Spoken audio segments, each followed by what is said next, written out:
Hi everybody and welcome back. I have more friends. So many friends. So many friends. And I have even more friends, but I mean, oh no. Don't want to take that down. I could get more friends, but there's only so many friends you can hold at a time, you know? What's it like? You can only hold 200 friends in your head? I know there was some sort of number. My blanket. I forgot my blanket. Oh boy. Knocking things around. Ugh. Blanket with friends. Blanket with friends. Okay, as I get my stuff set up. Hello. Today, I am talking about AI. This is going to be a more specific thing. I want to talk about AI, how it applies to different things, how it makes me think. I also want to give a quick update. I forget exactly how I described fuzzy logic last time, but I was a little off. So fuzzy logic, excuse me, is basically the idea of you can hold something is kind of true, it's kind of maybe. So I was kind of right with the blue stuff. Hey, kind of right, fuzzy logic. But yeah, that's pretty much, if something is kind of this, if it's not definitely this, not definitely that, if it's that's fuzzy logic. Pretty much, that's the basics of it. That's an AI concept. Ooh, so much stuff. I'm getting just overwhelmed by fluff and blankets. Things are getting all cozy. I've got my robe on because today, since we're talking about academic stuff, some Sigma male was talking about how if a woman is wearing a lot of clothes, that means they're smarter and have more stuff together. And so I put on the robe. Extra clothes makes me extra smart, so I can talk about these things more extra good like. I could throw on more clothes if I wanted. You know what? Let's do that. This is for you, Sigma males. I mean, I'm gay, but hey, this is technically clothes. It's fabric I bought from the fabric store to make clothes. Therefore, it counts as clothes. Oh no! Don't knock my camera. Ugh. Clothes. This is 3 minutes in almost. So then I haven't even talked about AI. Well, I gave a kind of small thing on. What's it? Fuzzy logic. Hi. Oh man, the Eldritch truth. The Eldritch truth is being known to me.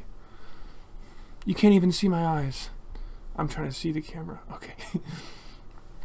I'm gonna talk like this. So, AI. First things first. Ooh, one of the founding fathers of AI, Marvin Minsky, wrote this book. It's a very good book. It's more of a philosophical book.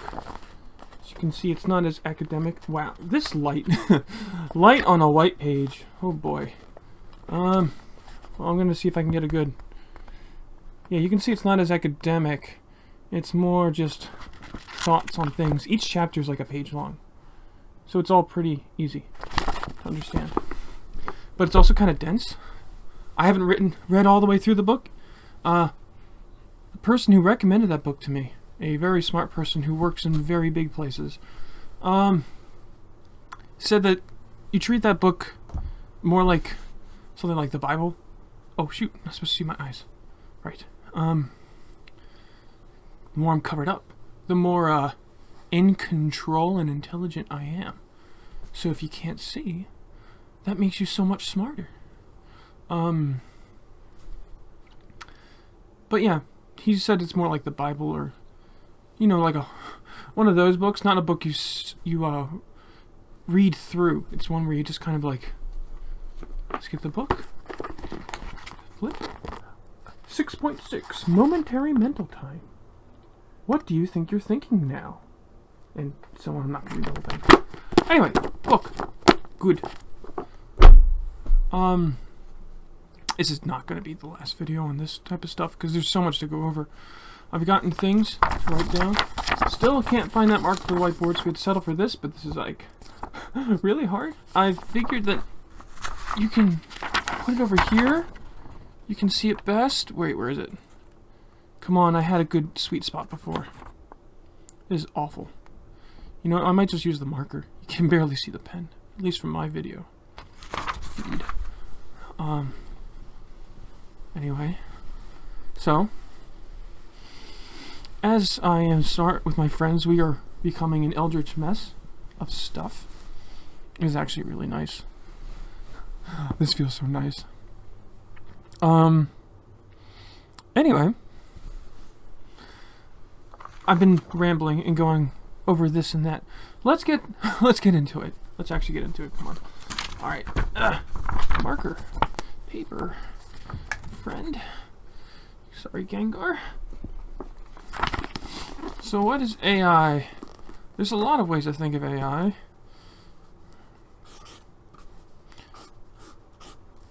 But basic AI is when a computer, this is one way to think of it, does stuff to reach a goal. Can you read that? Wow, that's like so hard to read. It's just what I said. And a computer does stuff to reach a goal. Now, this that's a very important, like that's the main way AI kind of works, which is part of why what people call general AI, your Westworld robots, your Terminators and stuff, that stuff's actually like really, really hard. We don't know exactly how to approach that because everything is mainly goal-based. I know someone's going to get mad at me because I'm oversimplifying, but that's the basics of it. So, you just, like, the basic idea is that you have a robot or an agent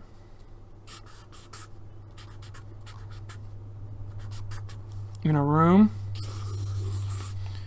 and you can think of it as you want it to get to a spot, and how does it get there?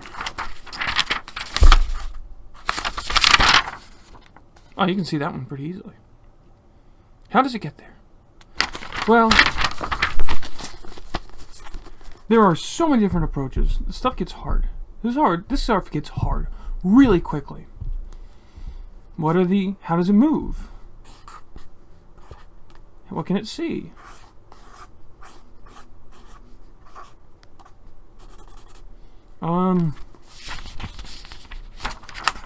Yeah, what can it move? What can it see? Does it have, memory? I'm gonna try to draw a brain. It's not a half-bad brain. Does it have memory? These are all important things. So, ooh.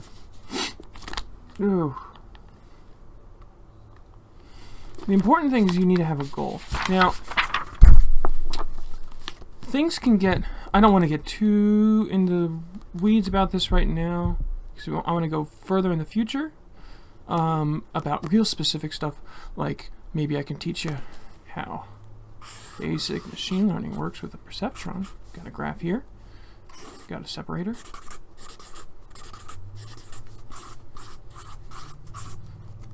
There, it's online. Separates two things, stars and circles. This hair's getting my nose, make my nose red. Maybe we'll go over that in the future. It's a basic perceptron. It has to be linearly separable. But first, I want to start thinking, so let's go towards general AI. Because this starts to get to how do people work? How do people think? And with general AI, man, this is nice and soft. Ooh, again, this is really, really hard. So this is start to get to points where the academic classroom style, you'll generally get real specific algorithms. They can teach you A-star and stuff like that. I think a bunch of other videos are way better at that than me for now. But I'm going to try to think more abstract, like this book. More philosophical ideas. So, let's think of a person. So what does a person want? It's just... You got a person. Okay. Well, they need to eat. So let's just say food. Draw a can. There's a thing on it. You need food. You need sleep. That's very important. You need sleep. What else do people need? They need shelter. Let's just put a thermometer. That looks like actually that looks like a few different things, not necessarily a thermometer. It's supposed to be a basic mercury thermometer. You know, the red ones. You need all sorts of things. I could constantly list more. Self-actualization is a big one. Emotional needs, shelter. Those are big. That encompasses a lot. But anyway, you need a lot of things. So how do you get these things? Well, you kind of like want these things, but you can't just like want food, right? You can't just eat food, because then you just eat food and then you just eat food and then you never sleep and you're constantly eating food and you die. So you need to think about these things. You need to have these different... I'm going to draw a graph here. There's like a different balance of like what you want. You can see here on this graph. Oh wait, it's good if I put it at the angle. You can see on that graph, kind of. If I hold back, yeah, that's better. There's like different needs and different amounts. And so how important are things?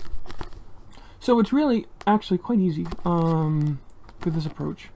There's an academic name for this, I'm sure, but I don't remember half these academic names. I like the concepts, not necessarily the vocab. Where you can have some set. All right, we're getting to some academic terms. Some set of needs, and then a set of weights. If you think of needs as like some sort of number, you have a set of needs and you have a set of weights, and it's probably really hard to see with the marker. Yeah. There. It's not mirrored for me, so I have a hard time looking at that. And so all you can do is you can do a setwise or vector multiplication, where like weight number 1 is multiplied by need number 1.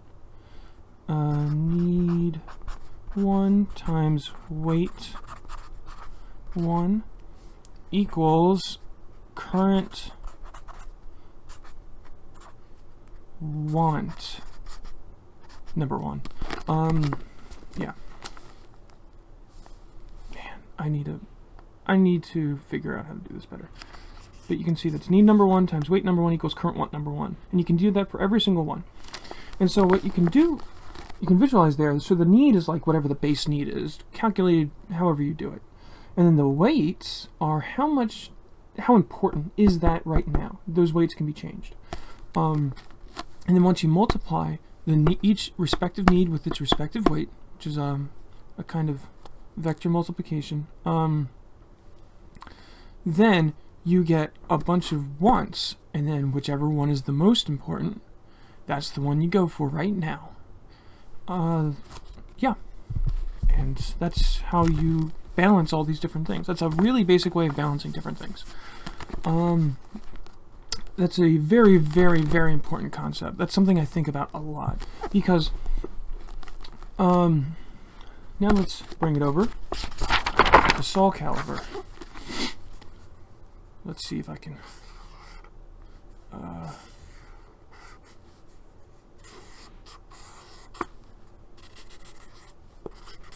this marker's gonna be dead. Hold on. Wow, I can, dang. Come on. Ooh, there we go, that's a good angle. Soulcalibur. So, when you're playing Soulcalibur, I'm gonna talk a lot about Soulcalibur on this channel in places where we're not exactly talking about Soulcalibur.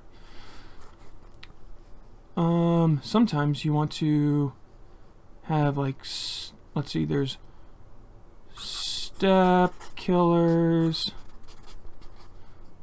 there's whiff punishing, there's mid-low mix-up. I'm just going to put M/L. Mix-up, your standard mix-up where you're just right in front of people. There's frames, which is a whole thing with keeping people honest and stuff. And so you have these you have all these things.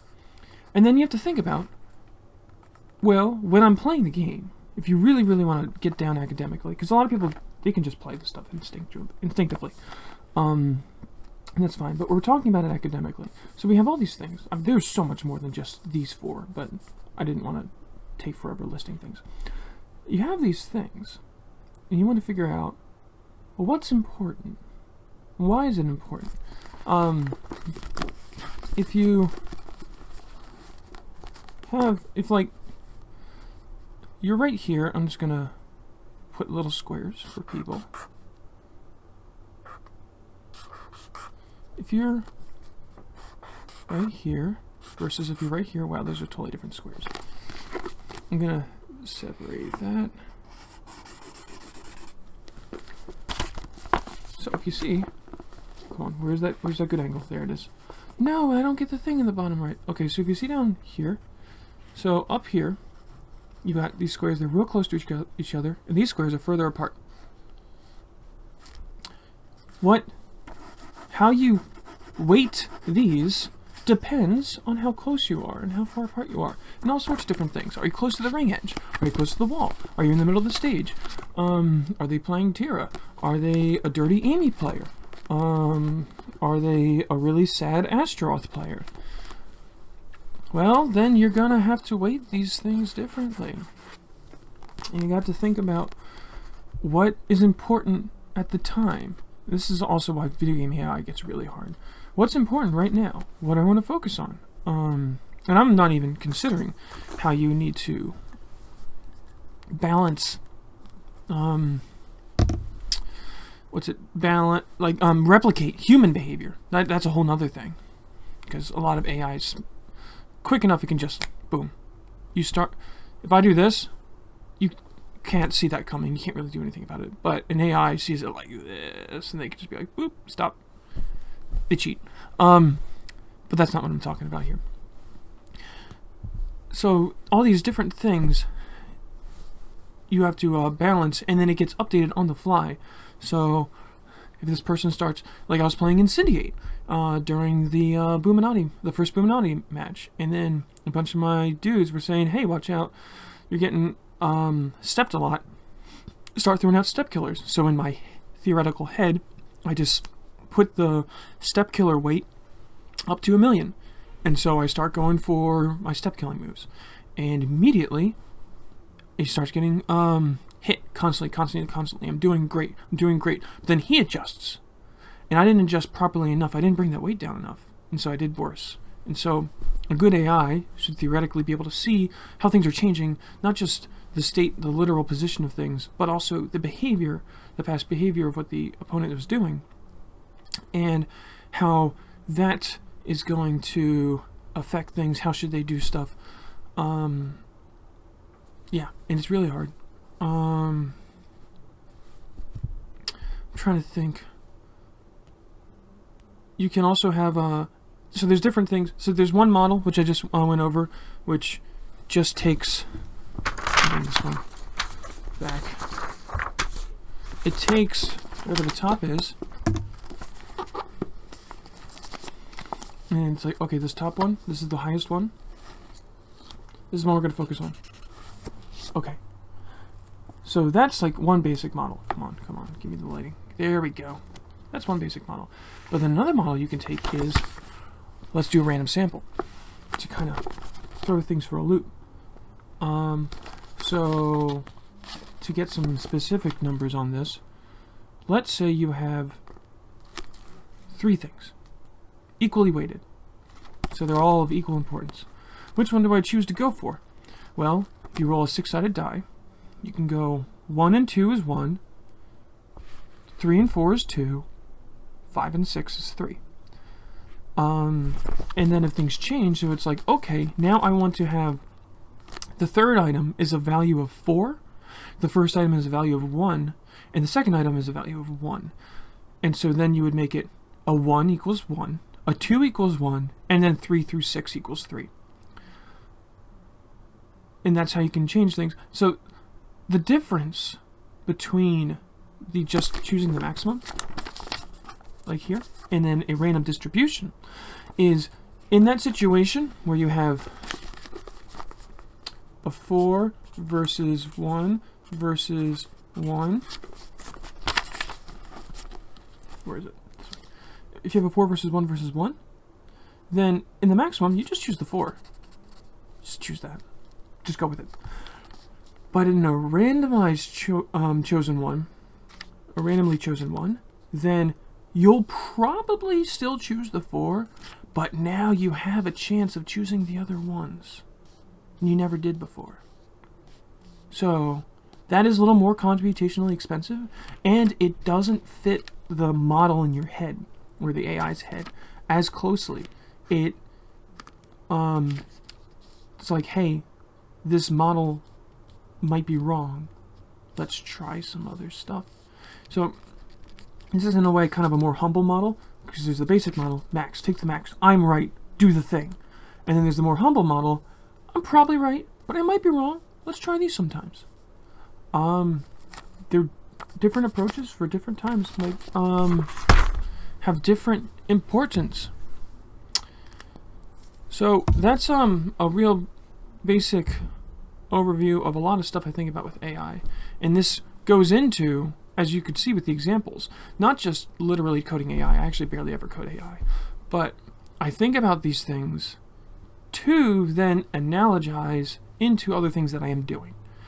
So then I can start more intelligently think about what I'm actually doing and adapt and learn and get better. And so that one is that one. We've been going on about AI and stuff for a bit.